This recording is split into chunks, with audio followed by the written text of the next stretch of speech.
Hello world, and welcome to another video.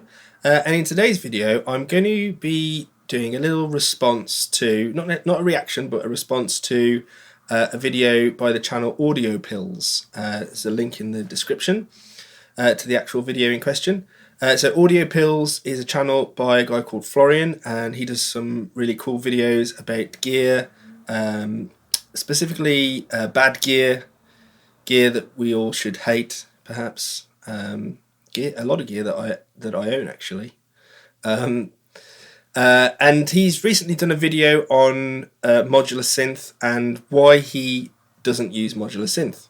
Now I think the video is kind of it is a little bit sort of tongue-in-cheek, so you know, it's not to take any offence or anything like that, but I thought I would do a kind of response to it, and it is worth watching the video because there is an awful lot of funny memes in there. There's probably like 20 or 30 modular synth related memes, and it's worth watching just for that because you know, they are kind of funny and probably true as well. So he in his video he talks a little bit about the history of modular synth, which I'm not going to go into here, and then he breaks down into a number of categories of why he doesn't use modular synth, and these are kind of criticisms of modular synth and why he thinks people shouldn't use it. So the first thing that he mentions is cost. As we know, modular synth is very expensive because you have to buy a case, you've got to buy a power supply, you've got to buy cables. You then have to buy several modules before you can actually get any kind of sound out of the thing.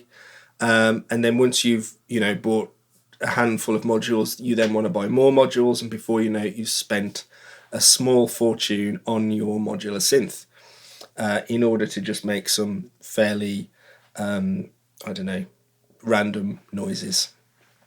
So that is all true, of course, that is true. However, it is possible to do it on a budget. So you could build your own case. You could get a small wooden case like I used. I think, in fact, I'm going to get it out now.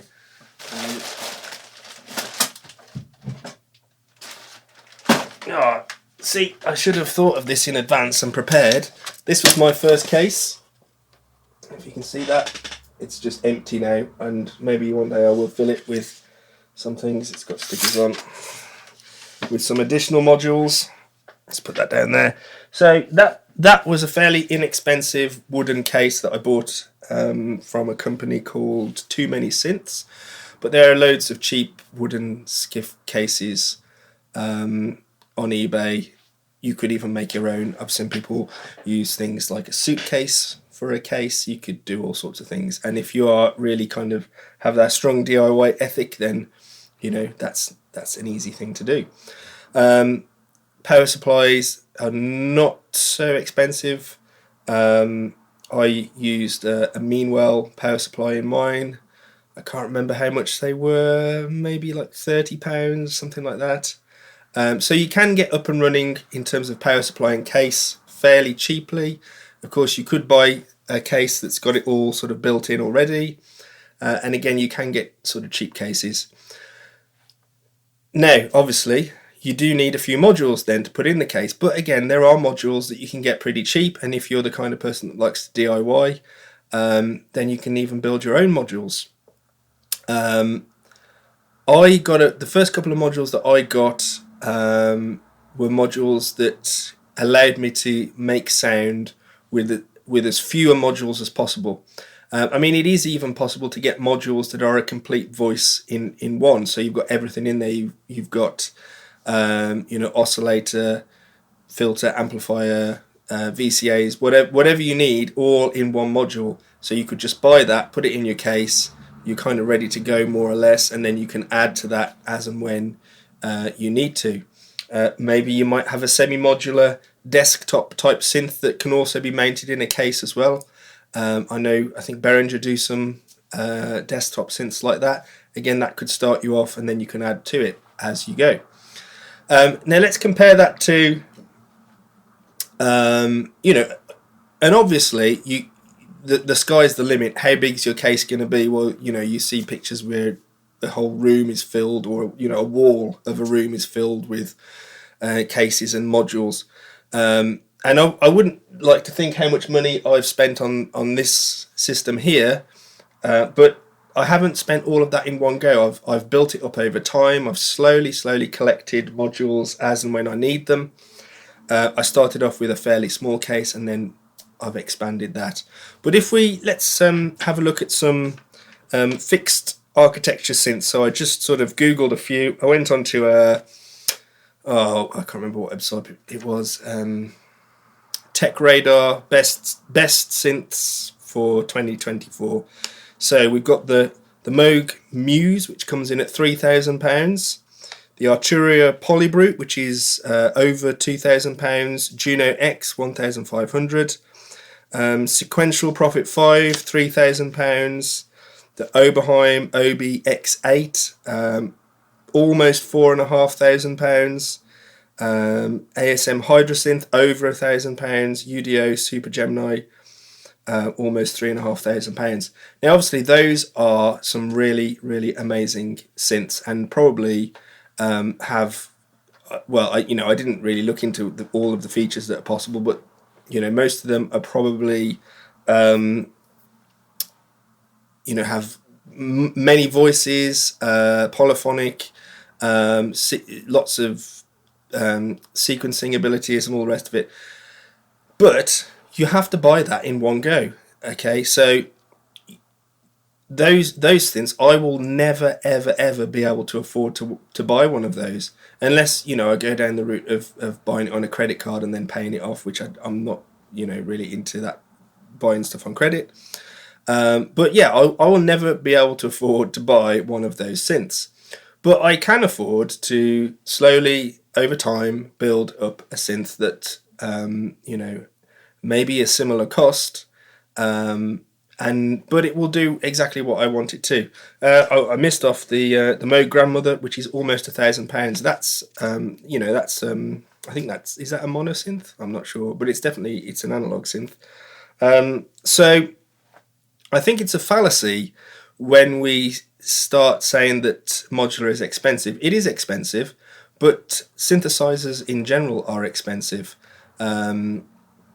If you're going to buy hardware at all, it's going to be expensive, and unless you buy some sort of cheap beginner type synths, little desktop synths. There's a lot of Behringer synths, as I've said already.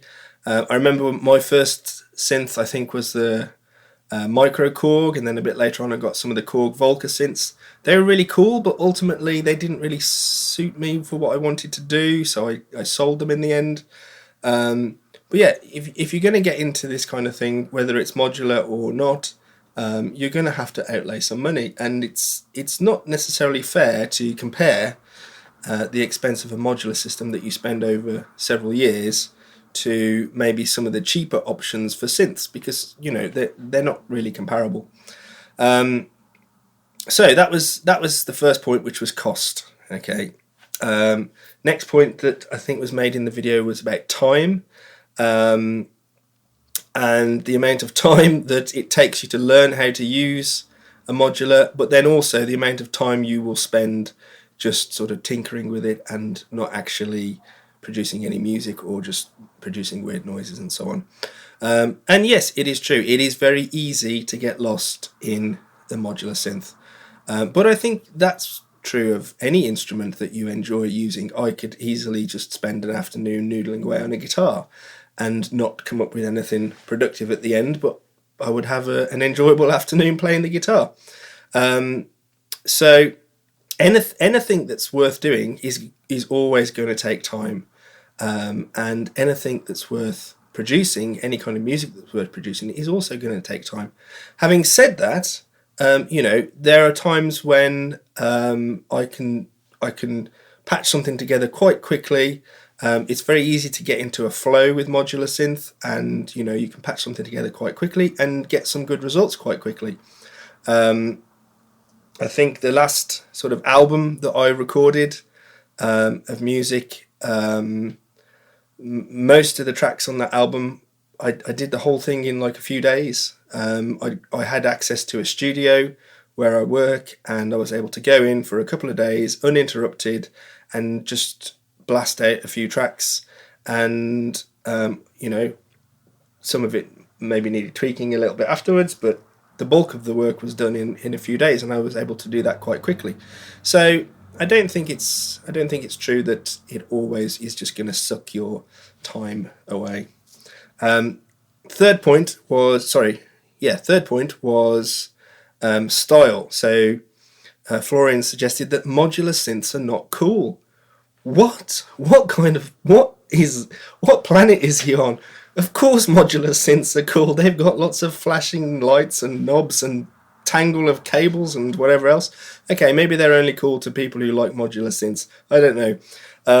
But I've played quite a few gigs and performances with my modular, and I would say, and that's in, you know, sort of like a band type thing and on my own. And especially when I've played in the band, there's always people that want to come up to me afterwards and ask me questions about the modular because they've never seen anything like it before, and they're just kind of amazed at what it is and what it sounds like and what it can do. Same when I've done solo gigs, there's always people that are coming up that are interested in the modular. So I think people think it's cool, even if they don't understand what it is or what it does.